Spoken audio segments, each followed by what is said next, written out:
ल हिजो हामीले स्ट्रक्चर प्रोग्रामिङको बारेमा केही कुराहरू गरेका थियौँ हैन सर हिजो हाम्रो क्लास सर हाम्रो क्लासै भएको छैन अहिलेसम्म हो र अनि हिजो फर्स्ट क्लास हो हिजो हाम्रो ग्रुप ए र बी को रहेछ हैन आज सी हामी सी हो नि त सर सी भनेपछि ल सी को आज फर्स्ट क्लास रहेछ ठिक छ सी ग्रुप भनेपछि यसमा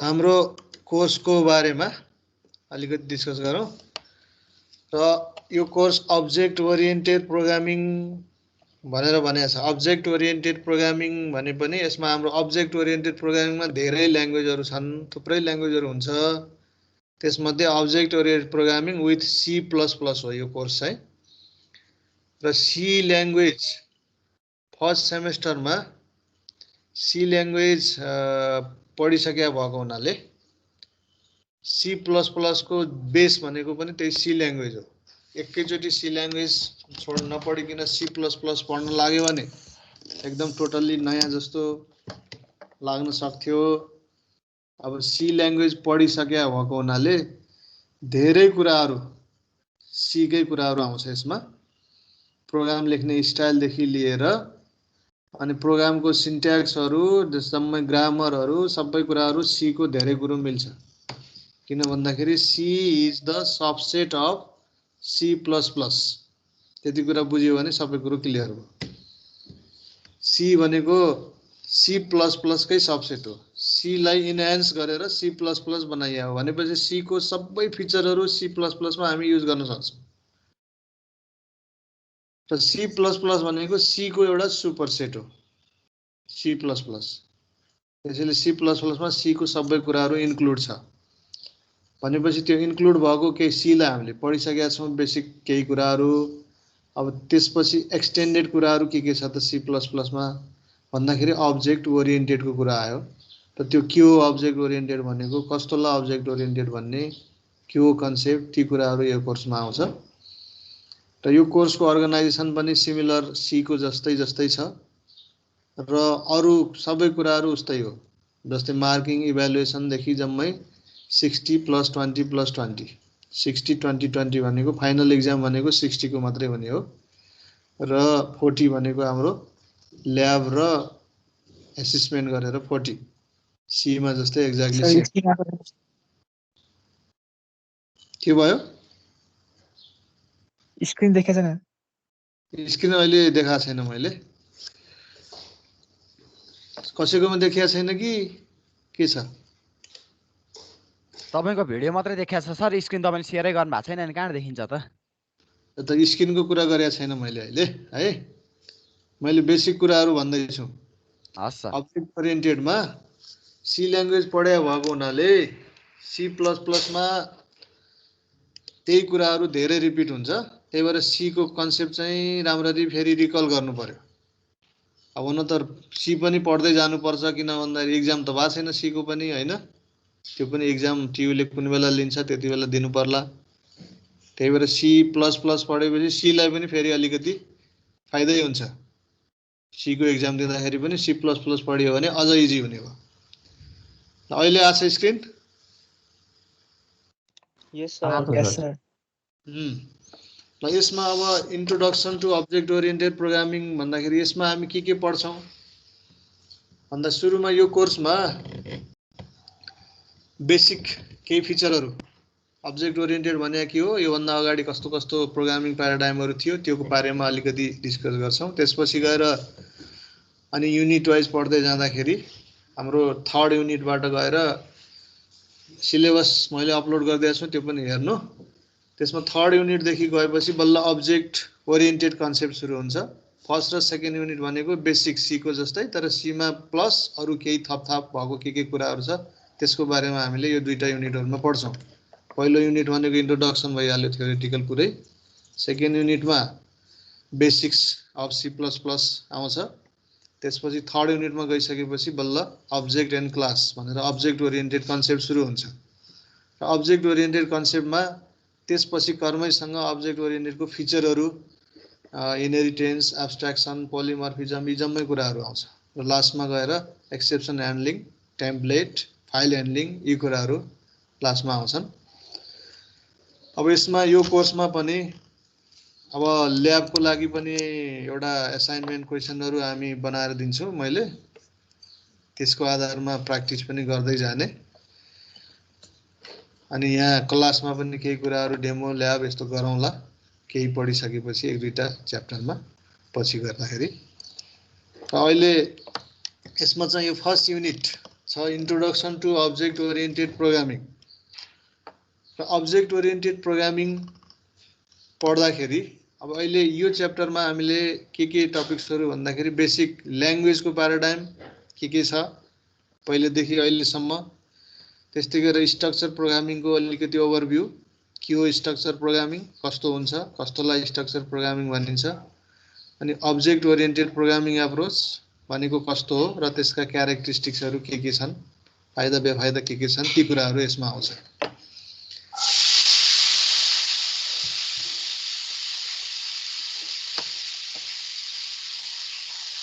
ल यसमा ल्याङ्ग्वेजको प्याराडाइम भन्ने बित्तिकै अहिलेसम्म प्रोग्रामिङ एप्रोचलाई हेर्ने हो भने सुरुदेखि अहिलेसम्म जति पनि प्रोग्रामिङ एप्रोचहरू डेभलप हुँदै आयो त्यसमा बेसिकल्ली यो 4वटा एप्रोचहरू भएको पाइन्छ। त 4वटा एप्रोचमा एउटा छ फर्स्टमा इम्पेरेटिभ प्याराडाइम भन्छ। पहिलो कुरो प्याराडाइम भने के हो त्यो बुझ्नु पर्यो। Paradigm means just methodology or approach. Language paradigm भनेको ल्याङ्ग्वेजको डिजाइन एप्रोच के हो त त्यो पार्ट हेर्नु पर्यो। अब ल्याङ्ग्वेजहरू बनाउँदाखेरि कस्तो खालको मेथोडोलोजी, त्यो त्यसबाट प्रोग्राम लेख्दाखेरि हामीले कस्तो खालको मेथोडोलोजी युज गर्छौँ त्यही बेसमा यो ल्याङ्ग्वेजको प्याराडाइम भने हो। र फर इक्जाम्पल कुनै एउटा जस्तै इक्जाम्पल लिउँ, हामीले कुनै एउटा टास्क कम्प्लिट गर्नु छ भने त्यो टास्क कम्प्लिट गर्ने डिफ्रेन्ट वे हुनसक्छ। काम एउटै हो तर वे चाहिँ फरक फरक हुनसक्छ। त्यो वे फरक फरक के को बेसमा भन्दाखेरि सिचुएसनको बेसमा पनि हुनसक्छ, परिस्थिति कस्तो छ त्यसको आधारमा पनि त्यो काम गर्ने वे फरक हुनसक्छ। जस्तै अहिले हामीले जुन यो अनलाइन बसेर पढ्ने भनेका छौँ, अनलाइन बसेर पढ्ने सुरुमा त भएको थिएन, हाम्रो ट्रेडिसनल वेबाटै कलेजमा पढाइ भएको थियो। अब अनलाइन भनेर किन आयो भन्दाखेरि अहिले अब यही अहिलेको सिचुएसनले गर्दाखेरि वैकल्पिक रूपमा हामीले यसरी पनि पढ्नु पर्यो भनेर ट्युले यो व्यवस्था गर्यो। त्यसैले गर्दाखेरि कुनै पनि एउटा टास्क कम्प्लिट गर्नलाई डिफ्रेन्ट वे हुन्छ। त्यो वेहरू भनेको कुनै इजी हुन्छ, कुनै अलिकति डिफिकल्ट हुन्छ। त्यसलाई कसरी इजी बनाउने, कसरी त्यसले रियल्ली चाहिँ काम गर्छ, कसरी सल्भ गर्छ भन्ने कुराहरू एनालाइसिस गर्दै जाँदाखेरि एउटै टास्कको डिफ्रेन्ट वेहरू हुनसक्छ। एउटा सिचुएसनमा एउटा वेले काम गर्छ भने अर्को कुनै सिचुएसन चेन्ज हुँदाखेरि त्यो वेले काम नगर्न सक्छ। जस्तै इक्जाम्पल यही भइहाल्यो। त्यसैको बेसमा यो ल्याङ्ग्वेजको प्रोग्रामिङ एप्रोच पनि डिफ्रेन्ट हामी पाउँछौँ र सुरुदेखि अहिलेसम्म। र यो इम्पेरेटिभ प्याराडाइम भनेको प्रोसिड्युरल प्रोग्रामिङ एप्रोच भन्छ। प्रोसिड्युरल एप्रोच भन्ने बित्तिकै जस्ट सी ल्याङ्ग्वेजलाई सम्झिने हामीले कसरी प्रोग्रामिङ गर्थ्यौँ त्यसमा, त्यो भनेको प्रोसिड्युरल एप्रोच हो। त्यस्तै सी जस्तै पुरानो ल्याङ्ग्वेजहरू पास्कल, कोबल, फर्टान यस्ता टाइपका थुप्रै ल्याङ्ग्वेजहरू हुन्थे। पुरानो ल्याङ्ग्वेजहरू प्रायः सबै प्रोसिड्युरल एप्रोचमा डिजाइन गरिएको हुन्थ्यो। वाट इज प्रोसिड्युरल एप्रोच यसको बारेमा नेक्स्टमा होला। त्यस्तै किसिमले अर्को एप्लिकेटिभ प्याराडाइम भन्छ। एप्लिकेटिभ भनेको फङ्सनल प्रोग्रामिङ। फङ्सनल प्रोग्रामिङमा यो लिस्प, एमएल यो इक्जाम्पल भयो ल्याङ्ग्वेजको। यो हरेक खालको प्रोग्राममा यो हामी त्यति युज गर्न सक्दैनौँ। यो भनेको स्पेसिफिक फिल्डमा, जस्तै आर्टिफिसियल इन्टेलिजेन्सको फिल्डमा यी ल्याङ्ग्वेजहरू युज हुन्छन्। त्यस्तै रुल बेस्ड प्याराडाइम भनेको लजिक प्रोग्रामिङ, जसलाई डिक्लेरेटिभ प्याराडाइम अथवा डिक्लेरेटिभ प्रोग्रामिङ भनेर पनि भन्ने गर्छ कतै। त्यसमा बेस्ट इक्जाम्पल भनेको प्रोलग। यो पछि एआई पढ्दाखेरि यो प्रोलग पनि त्यति बेला केही न केही पढ्नु पर्ला। र यो रुल बेस भनेको आर्टिफिसियल इन्टेलिजेन्सतिर, यो पनि त्यतातिरको फिल्डमा युज हुने हो। नेचुरल ल्याङ्ग्वेज प्रोसेसिङ अथवा चाहिँ लजिक प्रोग्रामिङ मा यो दुईटा एप्लिकेटिभ र रुल बेस यो दुईटा चाहिँ त्यसको लागि डिजाइन गरिएको बेसिक त्यो एप्रोच हो। भनेको सर्टेन एउटा सिचुएसनमा सर्टेन प्रोग्रामिङ ल्याङ्ग्वेजको एप्रोच त्यहाँ युज हुनसक्छ। अर्को छ अब्जेक्ट ओरिएन्टेड प्रोग्रामिङ। र अब्जेक्ट ओरिएन्टेड प्रोग्रामिङ भनेको यो चाहिँ मोडर्न एप्रोच जुन अहिलेको जति पनि ल्याङ्ग्वेजहरू डेभलप भएको छ, पुरानो ल्याङ्ग्वेजबाट डेभलप हुँदै आएको अथवा नयाँ ल्याङ्ग्वेज जेनेरेट भएको जति पनि ल्याङ्ग्वेजहरू छन्, यी सबै ल्याङ्ग्वेजहरू अहिले चाहिँ object oriented programming model follow गर्छन् र यो एउटा मोडर्न मेथोडोलोजी हो। त्यसैले एउटा यो प्रोसिड्युरल एप्रोच भनेको ट्रेडिसनल भयो र अब्जेक्ट ओरिएन्टेड भनेको मोडर्न भयो। प्रोग्रामिङ जनरल प्रोग्रामिङ एप्रोचमा चाहिँ यो दुईटा एप्रोचलाई हामीले मेन फोकस गर्नु पर्यो। अब अर्को यो बिचको एप्लिकेटिभ रुल बेस भनेर जुन भने यो भनेको स्पेसिफिक वेमा मात्रै, स्पेसिफिक एउटा सब्जेक्ट एरियाभित्र मात्रै यसको युज हुने हो। जताततै यसलाई युज गर्न सकिँदैन किनकि त्यसको स्ट्रक्चर नै त्यही किसिमले डिजाइन गरेर बनाएका ल्याङ्ग्वेजहरू हुन्।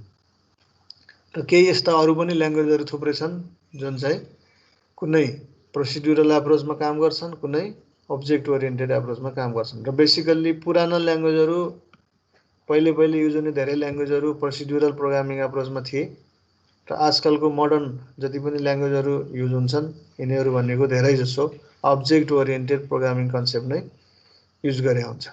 र हाम्रो फोकस यो कोर्समा यो च्याप्टरमा मेन चाहिँ यो दुईटा, एउटा प्रोसिड्युरल एप्रोच र त्यसपछि आएको अब्जेक्ट ओरिएन्टेड एप्रोच। यो चाहिँ जेनरल प्रोग्रामिङ ल्याङ्ग्वेजको प्याराडाइमभित्र पर्ने भएको हुनाले यो दुईटा कुरालाई हामीले यहाँ चाहिँ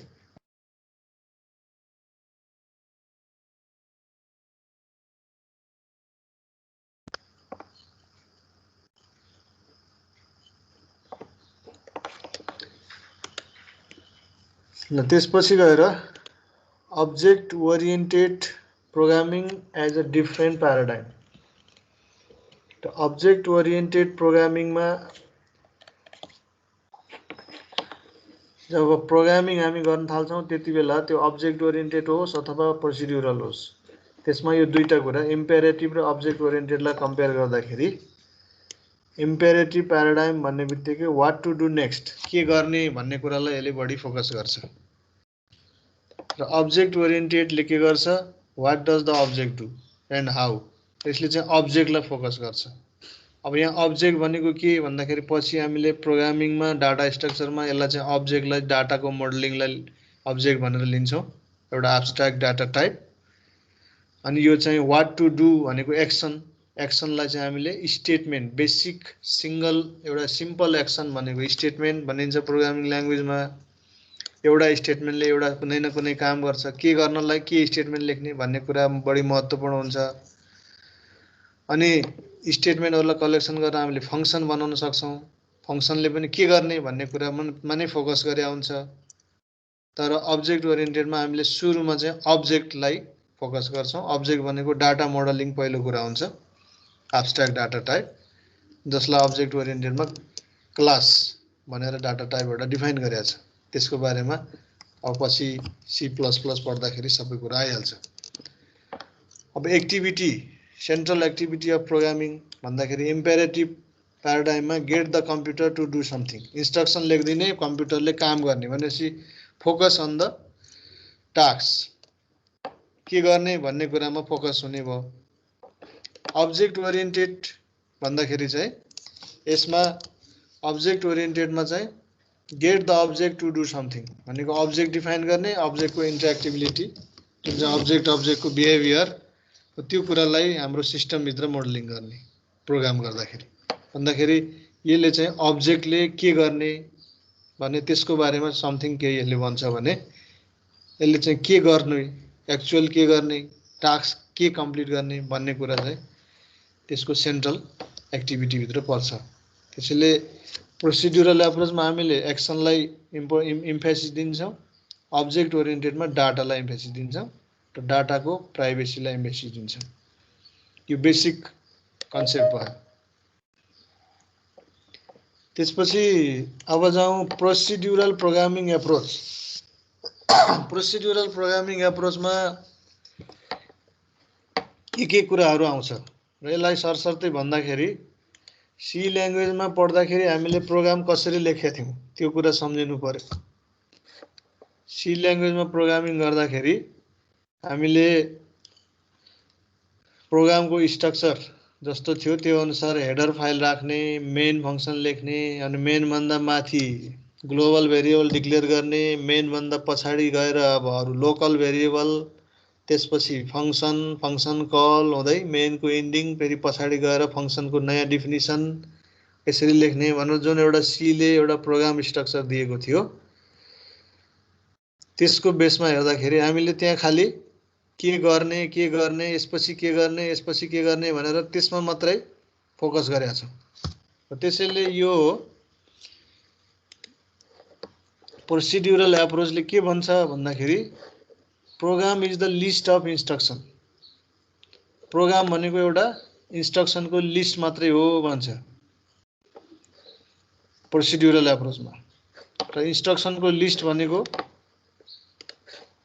हामीले प्रोग्राम बनाउने भनेको स्टार्टिङदेखि एन्डसम्म यो काम गर्ने भनेर स्टेटमेन्टहरूको कलेक्सन एउटा हुन्छ, जसलाई हामीले एल्गोरिदम बनाउँदाखेरि नै stepwise instruction to complete a task भनेर त्यस किसिमले डिफाइन गर्ने गरेका छौँ एल्गोरिदमलाई।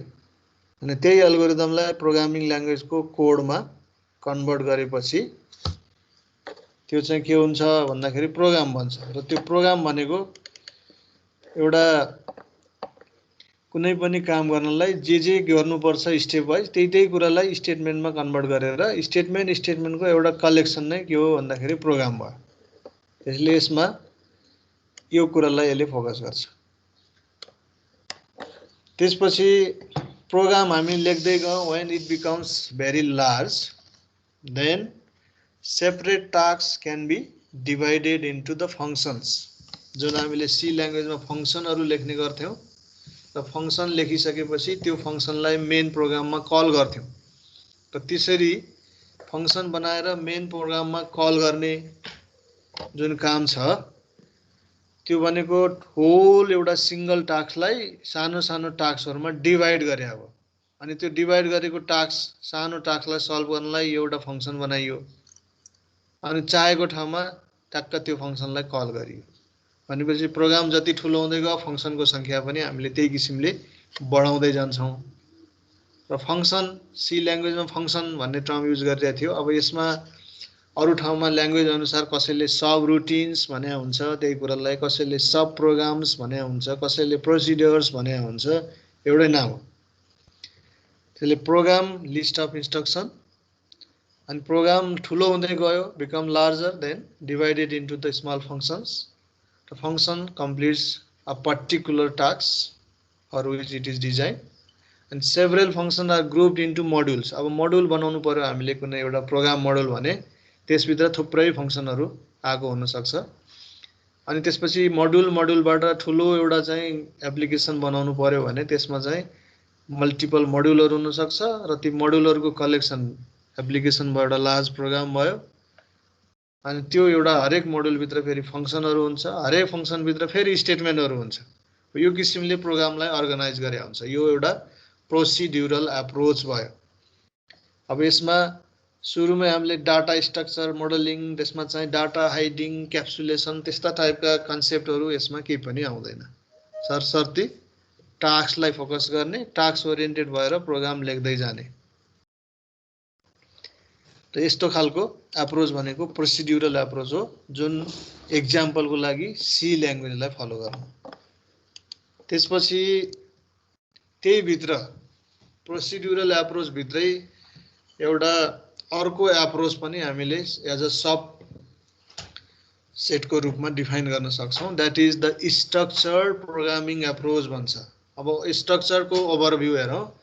स्ट्रक्चर प्रोग्रामिङ एप्रोच भित्र कस्तो कस्तो कुरा आउँछ र कस्तोलाई हामीले स्ट्रक्चर भन्ने कन्सेप्ट चाहिँ बुझ्नु पर्यो। अब स्ट्रक्चर प्रोग्रामिङ भन्ने बित्तिकै एउटा प्रोसिड्युरल प्रोग्रामिङ एप्रोचको जुन मैले अगाडि भने त्यो कुराहरू आउनु पर्यो। के हुनु पर्यो भन्दाखेरि स्टेटमेन्टको कलेक्सन भनेको प्रोग्राम हो। स्टेटमेन्टको कलेक्सन गरेर प्रोग्राम बनाइन्छ। धेरै ठुलो प्रोग्राम भयो भने it can be break down into the functions for separate task and function can be called at the required place. अनि योलाई हामीले टप डाउन एप्रोच भन्छौँ।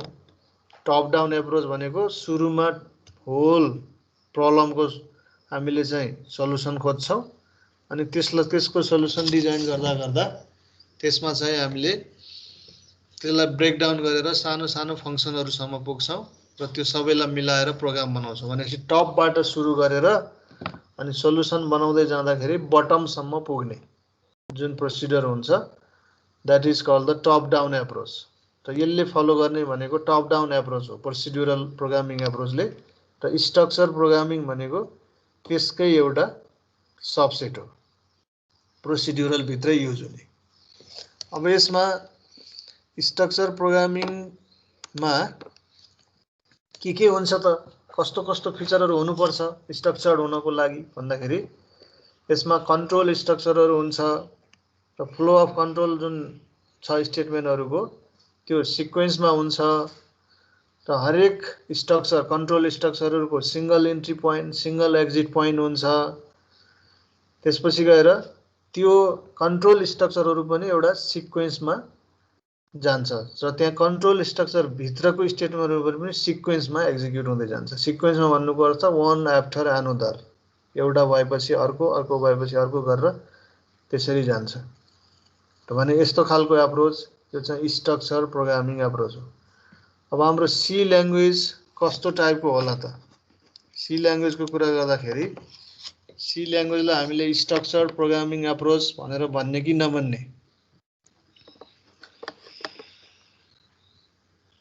ल यो सी ल्याङ्ग्वेज पढे हो, यो मैले एक दुईटा कुरा सोध्छु यसमा बताउँदै जाउँ। ल प्रतीक सुनिराख्या हो? प्रतीक 40। हजुर सर। मैले भने सुनिराख्या छ हैन? सुनिरहेछ सर। अनि सी ल्याङ्ग्वेज हामीले पढ्यौँ, अरूले पनि सुनाउँ सबैले।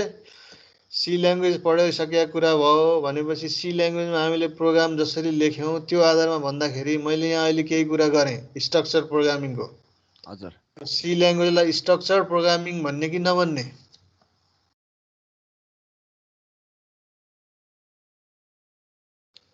अहिले मैले जे जति कुराहरू गरेँ त्यसको आधारमा सी ल्याङ्ग्वेजलाई स्ट्रक्चर प्रोग्रामिङ भन्न मिल्छ कि मिल्दैन?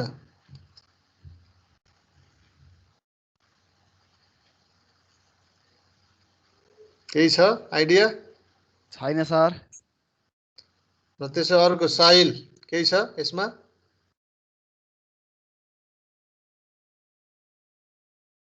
साहिल श्रेष्ठ स्ट्रक्चर प्रोग्रामिङ भन्न मिल्छ सर त्यसलाई सी ल्याङ्ग्वेजलाई?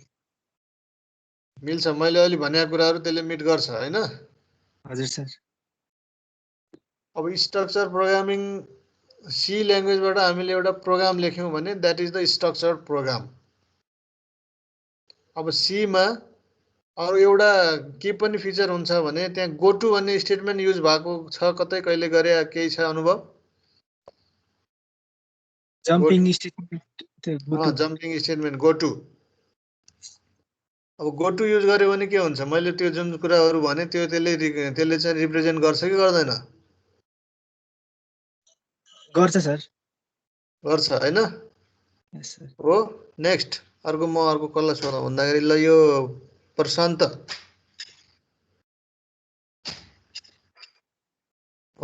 अधिकारी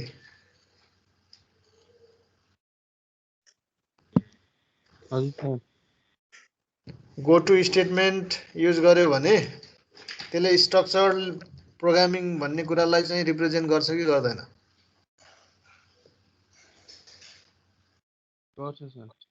गर्छ हैन? सबैको त्यही हो राय? अब यो मैले भनौँ गो टु स्टेटमेन्ट जब युज गरिन्छ सी प्रोग्रामिङमा, गो टु स्टेटमेन्ट युज गर्नु भनेको that is the not structure program. यसमा क्लियर हुनु, स्ट्रक्चर प्रोग्राम होइन। सी ल्याङ्ग्वेज आफैमा स्ट्रक्चर प्रोग्रामिङ ल्याङ्ग्वेज हो, त्यसले सबै स्ट्रक्चर प्रोग्रामिङको सबै कुरा सपोर्ट गर्छ। स्ट्रक्चर प्रोग्रामिङ हुनलाई के कस्तो हुनुपर्छ भन्ने कुरा सबै सपोर्ट गर्छ। तर सी ल्याङ्ग्वेजमा लेखेको सबै प्रोग्राम स्ट्रक्चर हुन्छन् भन्ने कुरोको ग्यारेन्टी हुँदैन। किन भन्दाखेरि गो टु भन्ने एउटा यस्तो खालको स्टेटमेन्ट छ सी ल्याङ्ग्वेजमा, त्यो मेकानिजम छ। त्यो गो टु स्टेटमेन्ट युज गर्यो भने हामी एक ठाउँबाट सुरुबाट गो टु एक दुईटा स्टेटमेन्ट पछि गो टु राख्दिउँ, जम्प गरेर जहाँ भनेको छ त्यहाँ पुग्छ। त्यसपछि फेरि त्यो जहाँ पुगेको छ त्यहाँबाट फेरि गो टु गरौँ, बिचतिर कुनै एउटा लेभल राख्दिउँ, त्यहाँ पनि पुग्न सकियो। बिचबाट फेरि लास्टमा पनि पुग्न सकियो, लास्टबाट सुरुमा पनि जान सकियो, सुरुबाट फेरि बिचमा आउनु पाइयो, फेरि बिचबाट लास्टमा जान पाइयो, लास्टबाट फेरि सुरुमा आउनु पाइयो। भनेपछि जताबाट जता पनि जम्प गर्न पाइयो हाफाजार्डली। भने त्यस्तो खालको जम्पिङ स्ट्रक्चर प्रोग्रामिङमा हुँदैन। स्ट्रक्चर प्रोग्रामिङमा जम्पिङ के हुन्छ, एउटा single entry point single exit point भन्छ। एक ठाउँबाट इन्ट्री गरेपछि त्यो एउटा कन्टिन्युअस ब्लक नसकिकन त्यहाँबाट एक्जिट नभइकन अर्को ठाउँ जाँदैन। अर्को ठाउँ भनेको लगत्तै त्योभन्दा पछाडिको स्टेटमेन्ट हो। त्योभन्दा पछाडिको स्टेटमेन्टमा सिक्वेन्समा जानु पर्यो। एकैचोटि फेरि हामी माथि जम्प गरेर जाने, फेरि फर्केर तल आउने, त्यो गर्न मिल्दैन स्ट्रक्चर प्रोग्रामिङमा। त्यसैले सी ल्याङ्ग्वेजमै पनि गो टु स्टेटमेन्ट युज गरेर हामीले जथाभावी जम्पिङ स्टेटमेन्टको रूपमा गो टुलाई युज गरेर प्रोग्राम बनायौँ भने त्यस्तो खालको प्रोग्राम स्ट्रक्चर्ड प्रोग्राम होइन, that is the unstructured program. Language आफैमा अनस्ट्रक्चर्ड होइन, तर त्यसले अनस्ट्रक्चर्ड पनि सपोर्ट गर्ने भयो। त्यो किसिमले बुझ्नु पर्यो। अब स्ट्रक्चर्डको लागि के गर्ने, कस्तो खालको गर्ने भन्दाखेरि स्ट्रक्चर्डको बेसिक फिचर भन्ने बित्तिकै यो तीनटा कुराहरू बुझ्नु पर्यो है, जुन सी ल्याङ्ग्वेजमा अलरेडी छ। सिक्वेन्स एउटा most important part, sequence control भन्छ। र सिक्वेन्स कन्ट्रोल भनेको कुनै पनि प्रोग्राम एक्जिक्युट हुँदाखेरि स्टार्टिङदेखि एन्डसम्म त्यसका स्टेटमेन्टको एक्जिक्युसन सिक्वेन्समा हुन्छ। सिक्वेन्समा हुन्छ भनेको वान आफ्टर अनदर, एउटा स्टेटमेन्ट एक्जिक्युट भएपछि मात्रै अर्कोमा जान्छ, त्यो एक्जिक्युट भएपछि नेक्स्टमा, त्यो एक्जिक्युट भएपछि नेक्स्टमा गरेर स्टेप वाइज यो चाहिँ एक्जिक्युट हुन्छ भने त्यस्तोलाई चाहिँ सिक्वेन्समा भएको सिक्वेन्स कन्ट्रोल मेन्टेन गरेको भनिन्छ। र सी ल्याङ्ग्वेजमा लेखेको प्रोग्राम पनि गो टुलाई बिर्स्यौँ, गो टुलाई छोडेर बाँकी सी ल्याङ्ग्वेजमा लेखेको प्रोग्राम यही किसिमले सिक्वेन्समा जान्छ। अब गो टु राखिदियो भने त सिक्वेन्स ब्रेक हुन्छ, जता पनि दौड्न पाइयो प्रोग्राम बिचमा। अर्को छ सेलेक्सन। सेलेक्सन भनेको डिसिजन मेकिङ। र जुन सी ल्याङ्ग्वेजमा सेलेक्सन स्ट्रक्चर भनेर हामीले पढेका थियौँ, एउटा इफ एल्स स्ट्रक्चर, अर्को स्विच केस भन्ने थियो। अनि इफ एल्समा पनि ओन्ली इफ मात्रै, त्यसपछि इफ र एल्स भएको, अनि इफ एल्स इफ, त्यसपछि इफ एल्स इफ गर्दै मल्टिपल कन्डिसन हो। यस्तो खालको जति पनि कन्ट्रोल स्ट्रक्चरहरू थियो इफ एल्सवाला, स्विच केसवाला, यिनीहरू भनेको सेलेक्सन भन्छ। र यो सेलेक्सन भनेको कन्डिसनल स्टेटमेन्ट हो, executes based on the result return by conditional statement. त्यहाँ कन्डिसनल चेकिङ जे गरेको छ त्यसको बेसमा त्यसले रिटर्न गरेको भ्यालुको आधारमा, भ्यालु भनेको आइदर ट्रु हुन्छ अर फल्स हुन्छ। र ट्रु भयो भने एउटा काम गर्छ, फल्स भयो भने अर्को काम गर्छ। तर त्यो हुँदाखेरि पनि इफमा इन्ट्री गर्ने पोइन्ट एउटा स्टेटमेन्टबाट इन्ट्री गर्यो, र एक्जिट गर्ने पोइन्ट जहिले पनि त्यही एउटा स्टेटमेन्ट भनेको इफ एल्सको ब्लकको इन्डबाट त्यो नेक्स्ट स्टेटमेन्टमा जान्छ भनेपछि त्यहाँ पनि सिक्वेन्स मेन्टेन भएको हुन्छ। र यस्तो खालको सेलेक्सन स्ट्रक्चरहरू हुनु पर्यो। अनि अर्को थर्ड छ इटरेसन। इटरेसन भन्ने बित्तिकै दिस इज द लुप। सीमा while loop, for while loop, के अरे सीमा हामीले चाहिँ डु वाइल लुप र फर लुप भनेर यो तीनटा लुप पढेका थियौँ। र यो तीनटा लुपिङ स्ट्रक्चरले काम एउटै काम फरक फरक वेबाट गर्न सक्ने भयो। भनेको same statement or same group of स्टेटमेन्टलाई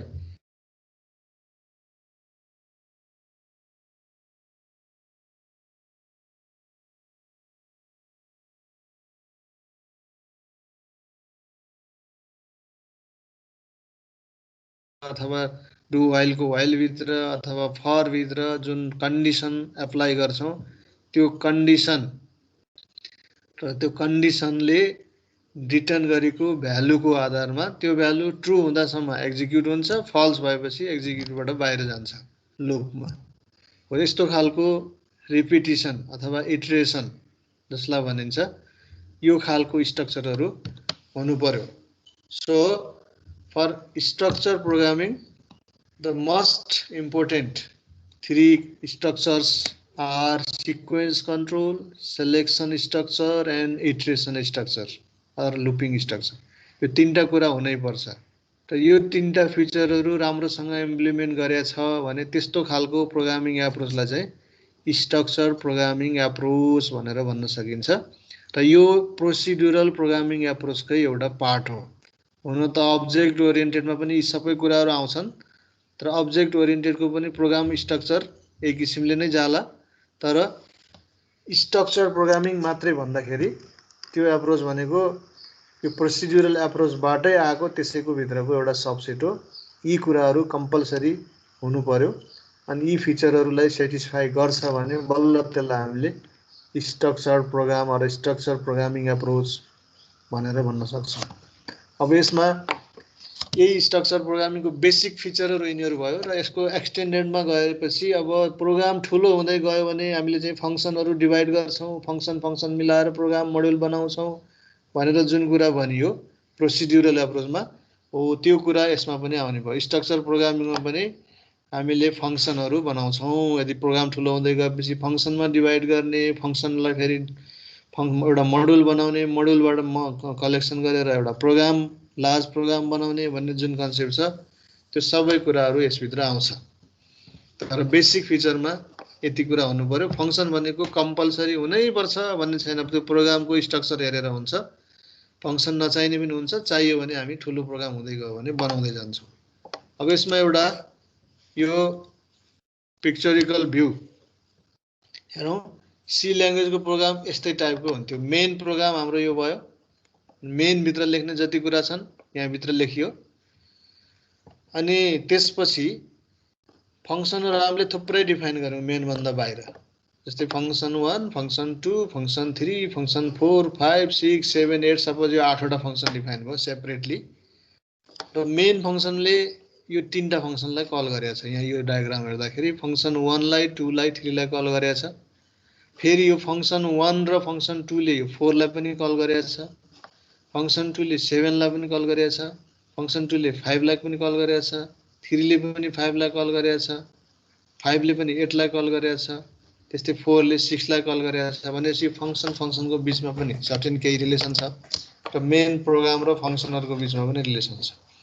भनेपछि यो सेपरेट टास्कको लागि सेपरेट हामीले फङ्सनहरू बनाउन सकिन्छ र ती फङ्सनहरूलाई जहाँ जहाँ युज गर्ने हो प्रोग्राममा त्यो ठाउँमा कल गर्न सकिन्छ।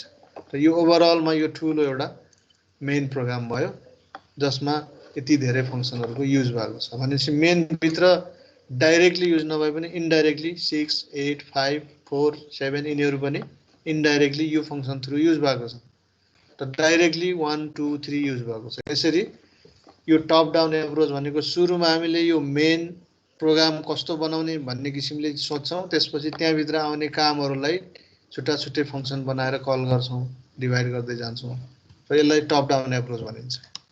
र यसरी डिफाइन गर्दै पनि स्ट्रक्चरमा अर्को यसमा डाटाको कुरा आउँछ।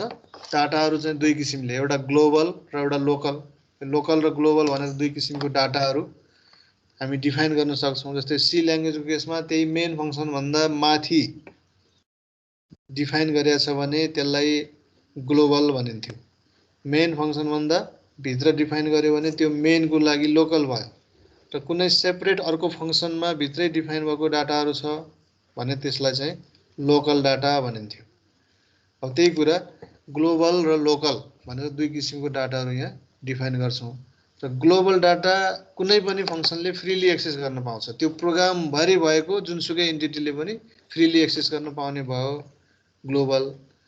लोकल भनेको जहाँ डिफाइन भएको छ त्यसले मात्रै एक्सेस गर्न पाउने भयो, त्योभन्दा बाहिर जाने बित्तिकै त्यो अनडिफाइन भइदिन्छ, अननोन भइदिन्छ। त्यसैले यस्तो टाइपको दुई किसिमको डाटाहरू डिफाइन गर्छौँ हामी प्रोग्रामिङमा। र यो स्ट्रक्चर प्रोग्रामिङ एप्रोचमा पनि डाटाहरूलाई डिफाइन गर्दाखेरि यो लोकल र ग्लोबल दुई किसिमकै हुन्छ। अनि यो लोकल र ग्लोबल डाटामा फङ्सनको एक्सेस हुँदाखेरि कुनै एउटा फङ्सनले ग्लोबल डाटालाई अलिकति मोडिफाई गरिदियो भने अब त्यो अरू फङ्सनले फेरि ओरिजिनल डाटा खोज्छु भन्यो भने पाउँदैन। त्यसैले यसमा चाहिँ रिस्क बढी हुने भयो। कुनै एउटाले कुनै नचाहिने किसिमले मोडिफाई गरिदियो आफ्नो लागि भने त्यो अरूको लागि चाहिँ अब सबै मोडिफाइड डाटा मात्रै अरूले पनि फेरि एक्सेस गर्न पाउने भयो। ओरिजिनल डाटा लस हुन्छ। त्यसैले यसमा चाहिँ धेरै ख्याल गर्नुपर्ने हुन्छ ग्लोबल डाटालाई र लोकल डाटालाई बनाउँदा र त्यसलाई एक्सेस गर्दाखेरि। अब यसमा emphasis is on doing things भनेको यसले प्रोसिड्युरल एप्रोचले यसमा हामीले प्रोसिड्युरल एप्रोचले के गर्छ भन्दाखेरि के कुरा गर्ने भन्नेलाई फोकस गर्छ। Large function large program divided into function यो मैले अघि भनेको कुरा जति पनि गरे यो भन्दा अगाडि त्यसको यो समरी को रूपमा यो स्लाइड छ र लार्ज प्रोग्रामलाई स्मलर फंक्शनहरुमा डिवाइड गर्दै हामी प्रोग्राम डिजाइन गर्छौं। Most of function share the global data भनेको त्यहाँ भएका जम्मै फंक्शनहरुले शेयर गर्छन् सबैको कमन डाटाको रूपमा हुन्छ त्यो। त्यस्तै data move freely around system from function to function हाम्रो होल प्रोग्राम भरि फंक्शन टु फंक्शन फ्रीली डाटाहरुको मुभमेन्ट हुने भयो। त्यस्तै किसिमले function transform data from one form to another एउटा फंक्शनले डाटालाई एउटा फर्मबाट कन्भर्ट गरेर अर्को फर्ममा पनि ट्रान्सफर्म गर्न सक्छ फंक्शनको काम अनुसार र यसले चाहिँ टप डाउन अप्रोच फलो गर्छ। अनि यी चाहिँ बेसिक समरी भयो र मेन स्ट्रक्चर प्रोग्रामिङ भन्ने बित्तिकै अघि भनेको तीनटा कुराहरु सिक्वेन्स सिलेक्सन र इटरेसन यो तीनटा बेसिक स्ट्रक्चर भन्ने बुझ्नु पर्यो।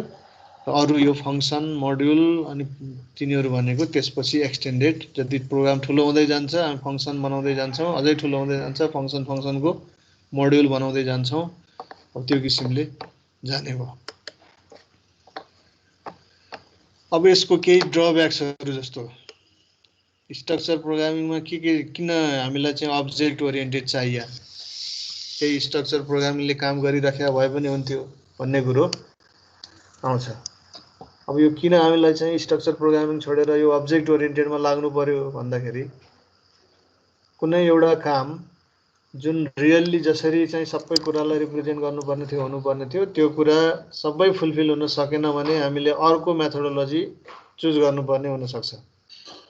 जस्तै एउटा बाटोमा खोला छ खोला तर्नु पर्यो अब सानो पानी छ भने हामी खुर्र हिँडेर तर्दिन्छौं अलि ठुलो छ बगाउन सक्छ स्विमिङ गरेर तर्न सक्छौं स्विमिङ पनि आउँदैन अब बोट युज गर्नु पर्ला अब बोट पनि अवेलेबल छैन अब के गर्ने त्यही भएर पर्मानेन्ट सल्युसन तिर लाग्नु पर्यो त्यो भनेको नदीमा ब्रिज बनाउने त्यो बनायो भने सधैँलाई हुन्छ। त्यस्तै यो स्ट्रक्चर प्रोग्रामिङ प्रोसिड्युरल अप्रोचमा प्रोग्रामिङ गर्दा जे डिफिकल्टीजहरु आए तिनीहरुलाई सल्भ गर्दै सबै कुरालाई चाहिँ सल्भ गरेर रियल प्रब्लमलाई रिप्रेजेन्ट गरेर त्यसको सल्युसनको रूपमा प्रोग्राम डिजाइन गर्ने मेथोडोलोजी चाहिएको हुनाले object oriented programming language design भएको।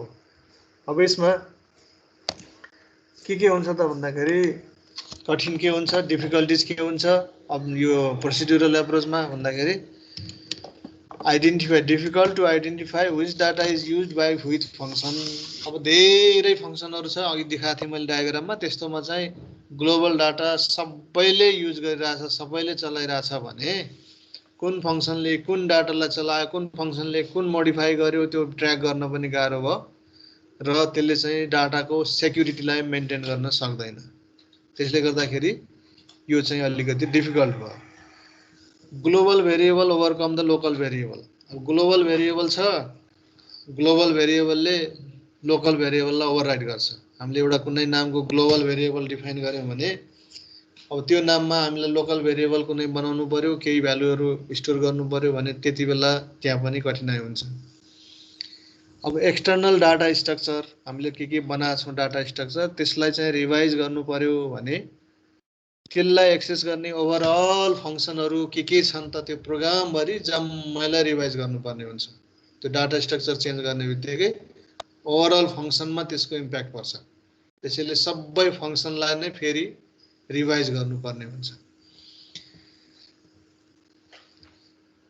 त्यस्तै किसिमले maintaining and enhancing program code, प्रोग्रामलाई मेन्टेनेन्स गर्ने इस्यु आयो, प्रोग्रामलाई चाहिँ हामीले इन्हान्स गरेर अलिकति फेरि अपडेट गर्ने कुरा आयो भने पनि त्यो कोड अपडेट गर्ने बेलामा सबै कुरालाई फेरि रिएरेन्ज गर्नुपर्ने अवस्था आउँछ because of the global data. अब ग्लोबल डाटा सबैले युज गरेका छन्, कहीँ एक ठाउँमा चेन्ज गर्ने बित्तिकै त्यसको इम्प्याक्ट चाहिँ सबैतिर पर्न जान्छ, किनकि कुनै एउटा फङ्सन चेन्ज गऱ्यौँ भने त्यसले चलाएर ग्लोबल डाटालाई के चेन्ज गरिरहेछ त्यसको सबै इम्प्याक्ट सबैतिर पर्छ। त्यस्तो हुँदाखेरि यसले गर्दाखेरि प्रोग्रामलाई इन्हान्स गर्न पनि कठिनाइ हुने भयो। Focus on functions rather than data, यो सबभन्दा मोस्ट इम्पोर्टेन्ट यसको कन्सेप्ट। यसमा चाहिँ हामीले चाहिँ अब्जेक्ट र त्यसको बिहेभियर एट्रिब्युट डाटा त्यसलाई चाहिँ फोकस गरेर चाहिँ सिस्टम बनाउनु पर्नेमा यसले चाहिँ खालि के गर्ने भन्ने कुरालाई मात्रै फोकस गर्छ, त्यसैले डाटालाई यसले चाहिँ त्यति ध्यान दिँदैन, सो डाटाको सेक्युरिटी मेन्टेन गर्न सक्दैन। र फाइनल्ली भन्नुपर्दाखेरि it does not model real world problem very well. Real वर्ल्डमा हामीले सल्भ गर्नुपर्ने प्रब्लमहरू जे छ, जेको लागि हामीले प्रोग्राम डेभलप गर्दैछौँ, त्यहाँ भएको हरेक इन्टिटीहरूलाई एकदम सही किसिमले मोडलिङ गर्न, सही किसिमले डिजाइन गर्न यसले सक्दैन। तिनीहरूको एट्रिब्युट बिहेभियरहरूलाई रिप्रेजेन्ट गर्न सक्दैन प्रोसिड्युरल एप्रोचले। किन भन्दाखेरि अब्जेक्ट लेभलमा यसले छुँदैन, काममा मात्रै फोकस गर्छ, एल्गोरिदम कसरी गर्ने भन्नेमा मात्रै फोकस गर्छ, डाटा स्ट्रक्चरलाई त्यति ध्यान दिँदैन। भनेपछि यसले गर्दाखेरि यस्ता धेरै डिफिकल्टिजहरू भएको हुनाले अब यो डिफिकल्टिजहरूलाई हटाएर अब नयाँ खालको एप्रोचमा जानु पर्यो। र त्यसको लागि नयाँ खालको एप्रोचमा जाँदाखेरि यो object oriented programming language develop भएको हो। र अब्जेक्ट ओरिएन्टेड प्रोग्रामिङ ल्याङ्ग्वेजले प्रोसिड्युरल एप्रोचमा भएका जे जति ड्रब्याक्सहरू थिए ती ड्रब्याक्सहरूलाई चाहिँ हटाउँछ र प्रोग्राम डिजाइन इजी बनाउँछ। र इजी बनाउँछ भन्दाखेरि पनि फेरि कुनै पनि कुरा सबै रूपमा फाइदै फाइदा भएको त केही पनि हुँदैन, यसको पनि केही ड्रब्याक्स त होलान्। तर त्यो कस्तो ड्रब्याक्स भन्दाखेरि डिफिकल्टिजतिरको ड्रब्याक्सहरू, जस्तै अलिकति नलेज बढी चाहिने डिजाइन गर्नलाई, डाटा स्ट्रक्चरको सबै कुराहरू बुझ्नुपर्ने, यस्ता कुराहरू अलि सोफिस्टिकेटेड प्रोग्रामिङ एप्रोच भएकोले प्रोग्रामिङ सम्बन्धी अलि बढी नलेज बटुल्नु पर्ने ती कुराहरू हुन सक्छन्। तर यसले प्रब्लमलाई एड्रेसै गर्न सक्दैन भन्ने खालको त्यस्तो ड्रब्याक्सहरू चाहिँ छैन। र यो मोडर्न एप्रोच हो अब्जेक्ट ओरिएन्टेड प्रोग्रामिङ एप्रोच भनेको। अब यो अब्जेक्ट ओरिएन्टेड प्रोग्रामिङ एप्रोचमा हामीले यहाँ C++ भन्ने ल्याङ्ग्वेज पढ्छौँ। र C++ ल्याङ्ग्वेज सीकै एउटा सुपरसेट भएको हुनाले सीले प्रोसिड्युरल एप्रोचमा जसरी प्रोग्रामिङ हामी गर्न सकिन्छ त्यही किसिमले C++मा पनि गर्न सकिन्छ।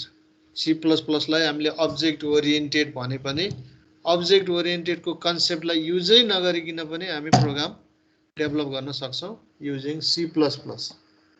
तर actual object oriented methodology use गर्ने हो भने त्यो मेथोडोलोजी युज गर्दाखेरि यसमा हामीले C++ले दिएको नयाँ फिचरहरूलाई इन्क्लुड गरेर अनि जानुपर्ने हुन्छ।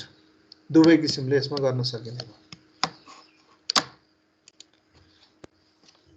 मैले यतिसम्म भने, अब यसमा केही कुराहरू छ यस्तो कसैलाई लागेको?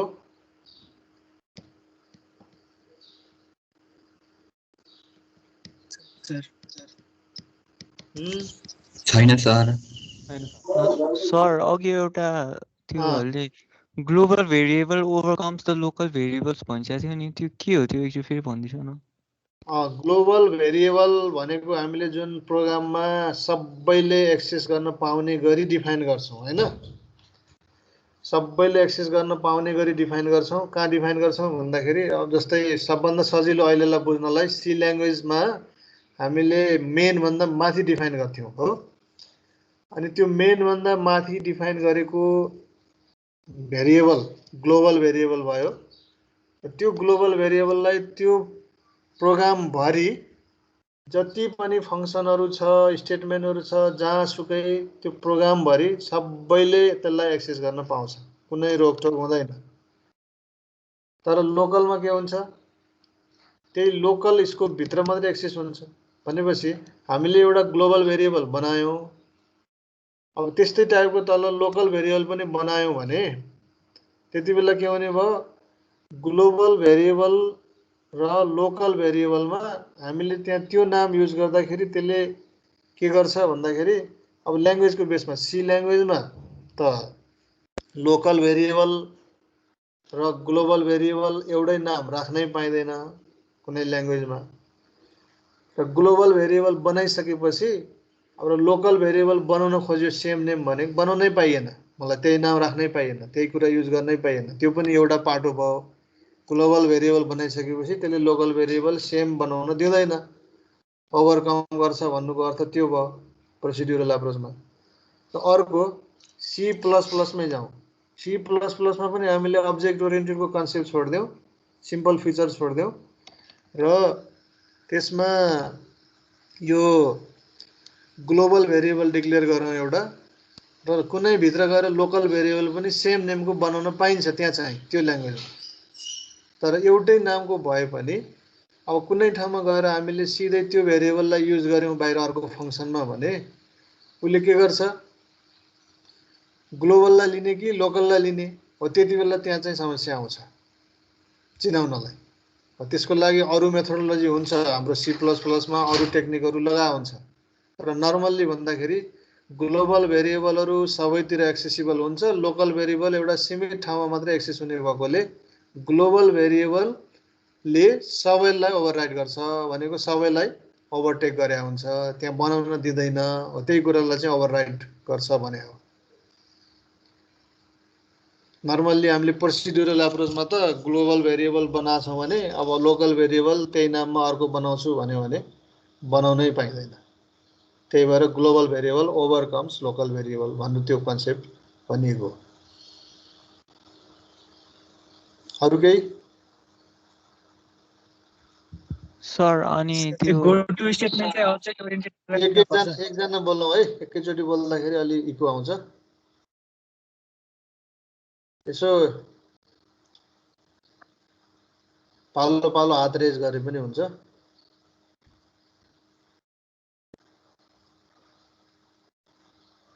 ल कसले बोल्दै थियो?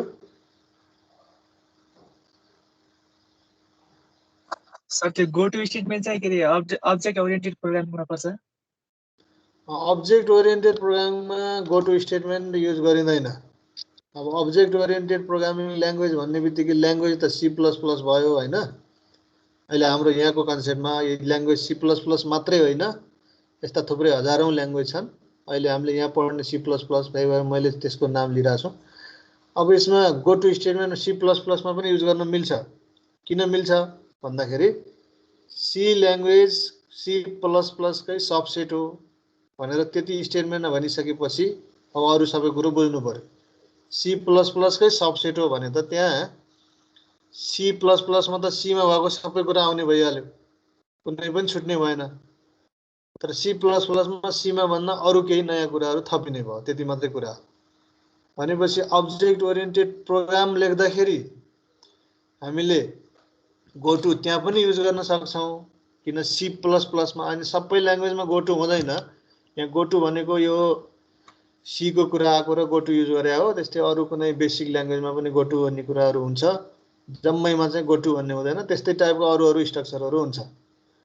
र यहाँ गो टु युज गर्दाखेरि अनस्ट्रक्चर्ड हुन्छ भनेर जुन कुरा भन्यो, प्रोग्राम एउटा अनस्ट्रक्चर्ड हुन्छ, स्ट्रक्चर्ड हुँदैन।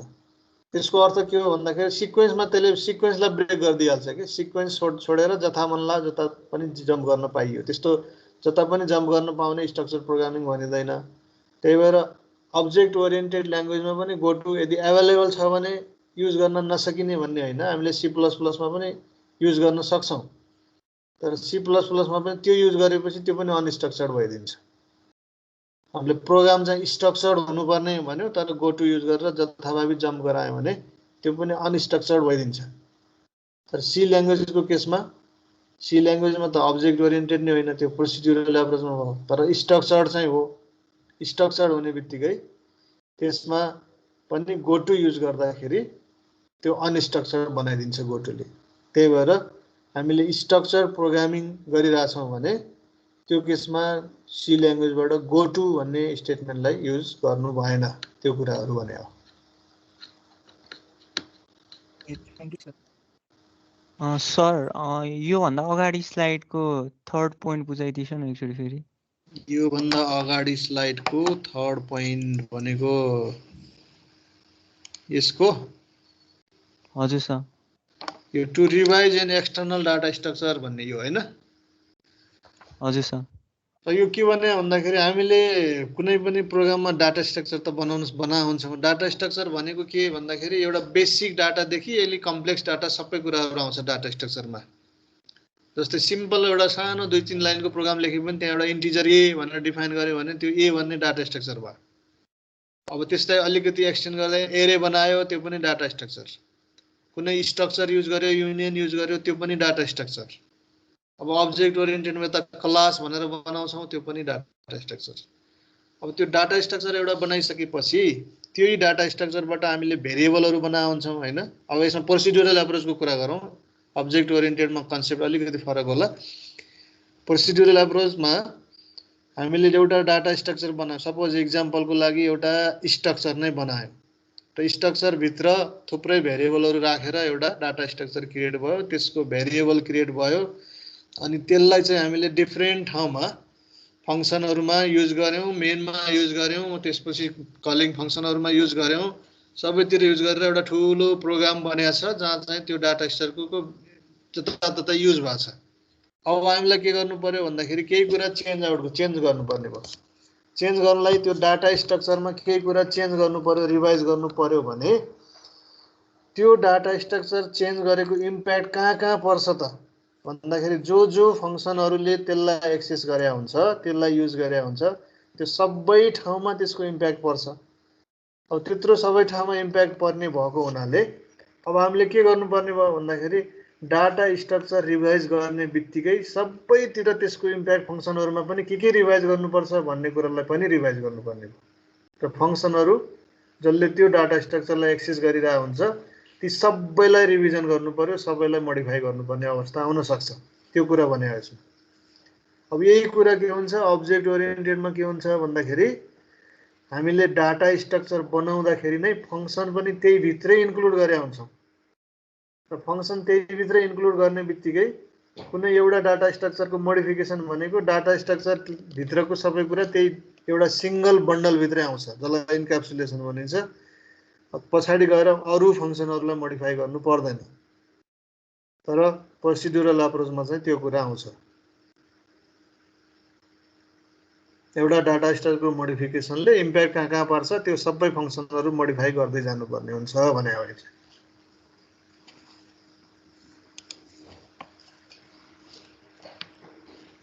अरू केही?